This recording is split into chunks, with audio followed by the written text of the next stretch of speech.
to herself because she had a man, all that good stuff. When we started hanging out with A, this is a different A, by the way. We started hanging out with A was like, no, you need to branch out. You need to explore yourself. Let that freak out. And she was showing her that she had all these multiple parties and whatnot, and multiple like partners and whatnot. So just like B followed, this C followed A as well. And she started creeping and doing freak nasty things and planning out sexual conquests with other people that were not their significant other, things that she would not normally do because she saw these things being glorified with her friend and seeing that nothing bad happened from them. So she wanted that same lifestyle. Even though A did not have a significant other, C did. And because C did, but also was able to live this wild and fun lifestyle of a single person, C wanted that and their partner. So C creeped. C stepped out, did all these things that after everything was said and done became a part of who she was. When C and her significant other split, she kept doing those things. She kept doing those things because they are now who she was. She decided that yes, the repercussions from her actions were bad, but she still weighed the options and enjoyed the benefits of that lifestyle and could reconcile all the negatives of that. Like the negatives, though were bad, they were not deal breakers. They were not something that was like, I can't take this and this. Nah, she was cool with it. It was what it was. And that is the most fascinating thing. That while the slow burn, because I see this process of becoming like your friends and company is a slow burn process. We observe them in their natural habitat with their behavior.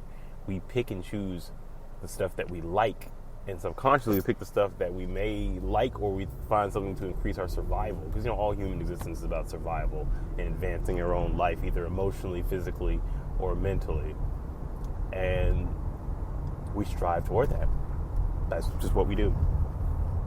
We pull toward that goal, and we try to take pieces of their, like, let's say people are Jenga blocks, Jenga towers. We like to take pieces out from what they have and stack it on top of our tower, while they take out pieces of us and stack it on their tower. And unless you're careful enough, your tower is going to fall. You're going to crumble, and you're going to become something you've never seen before, or nothing at all. It's a very telling and changing situation. It's fascinating. I've done it. That's why I've done it. I've honestly tried to associate with people that I guess have more favorable personality traits to me, like people who I would be okay with learning stuff from. And I'm not saying you should get rid of all your friends who have not shown these positive things, but I think you should be selective of your friends, because if you have friends that will quote unquote drag you down, you probably best to just get rid of them, because they're not going to do you any favors. They're not going to help you. They're not going to help you grow. They're not going to help you advance. They're going to take you 2 steps backwards instead of 2 steps forward. And you have to decide, is the fun and games and time with these people a good thing? Or is it a bad thing? Is it worth it or is it not? That's something you have to decide.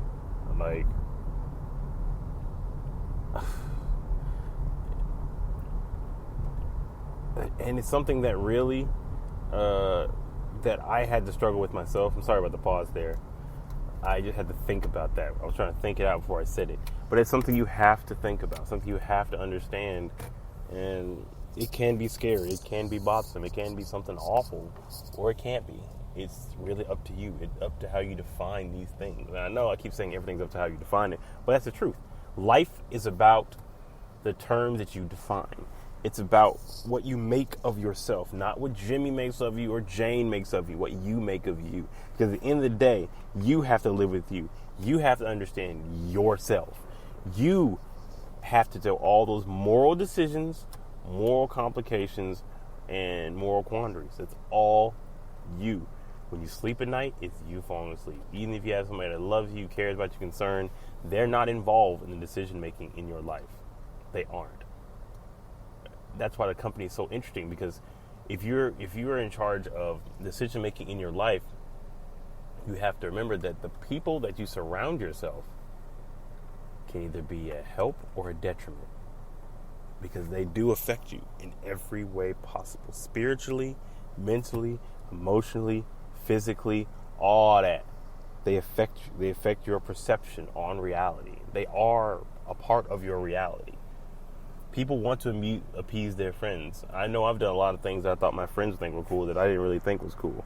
But I thought they thought it was cool. So I did it because I wanted to be that cool guy. We've all done it. We all will do it. It's a part of human nature. So what are your thoughts on this? Do you think the importance of keeping your circle is a real good thing? I've had a circle before that tried to get me addicted to like Coke and all this crazy stuff, which is wild. But they tried because that was what they did. Coke, acid, all that stuff. That's what they did.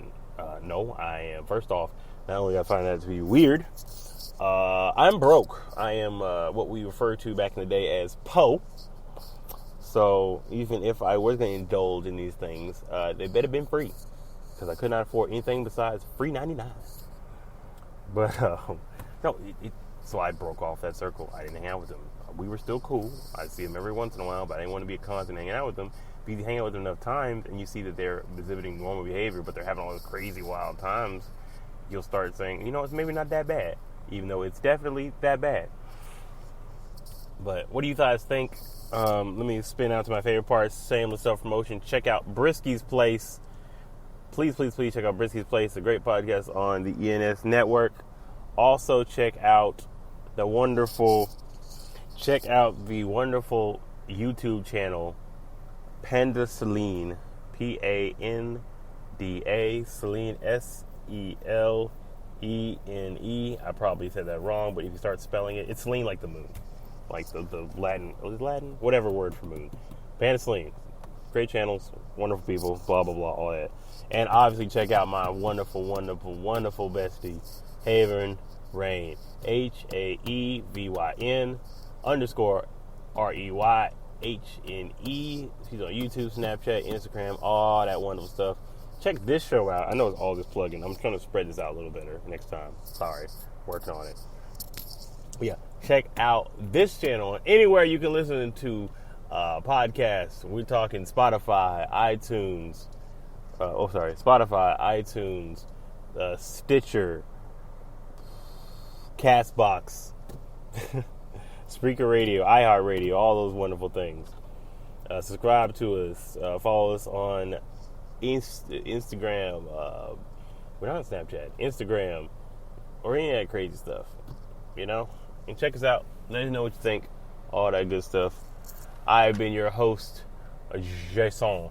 And we sign out here at Emotions and Shh Podcast. Goodbye.